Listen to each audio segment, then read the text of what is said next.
cyane gukora impumu tuvura imitima. Soma Bibiliya mugenzi, soma Bibiliya, we Bibiliya yera, reka ndaguhaye ndagutazire cyane gukora impumu tuvura imitima. Soma Bibiliya mugenzi, soma Bibiliya ikwigishe nshuti yanje. Soma Bibiliya nibwo buzima bwacu, kuko ariyo nzira izodushikana muri paradizo twateguriwe. Soma Bibiliya ikwigishe nshuti yanje.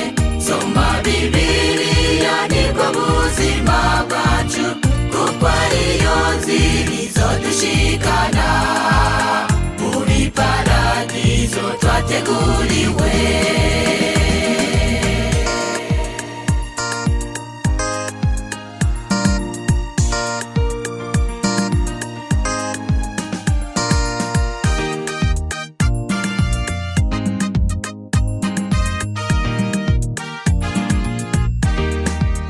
Harimwo amajambo zo kuremesha, harimwo amajambo kwizigiza, harimwo amajambo kwereka inzira.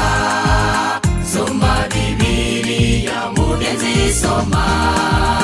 Harimwo amajambo zo kuremesha, harimwo amajambo kwizigiza, harimwo amajambo kwereka inzira.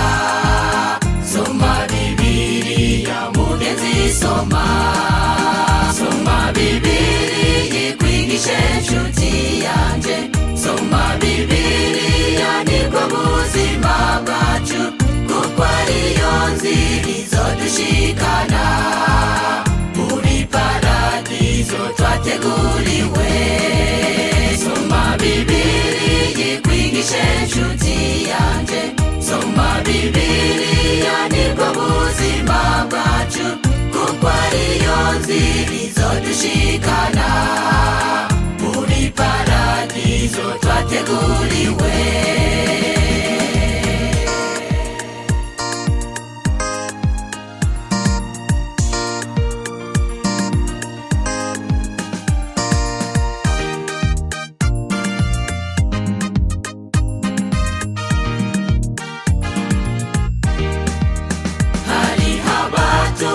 Za Bibiliya bakazifata nipoze gusa, ariko batazi biri muri yo. Je ndakurarikira kuyisoma. Hariho abatunga za Bibiliya bakazifata nipoze gusa, ariko batazi biri muri yo. Ndakurarikira kuyisoma. Soma Bibiliya ikwigishe nshuti yanje. Soma Bibiliya nibwo buzima bwacu, kuko ariyo nzira izodushikana muri paradizo twateguriwe. Soma Bibiliya ikwigishe nshuti yanje. Soma Bibiliya nibwo buzima bwacu, kuko ariyo nzira izodushikana muri paradizo twateguriwe.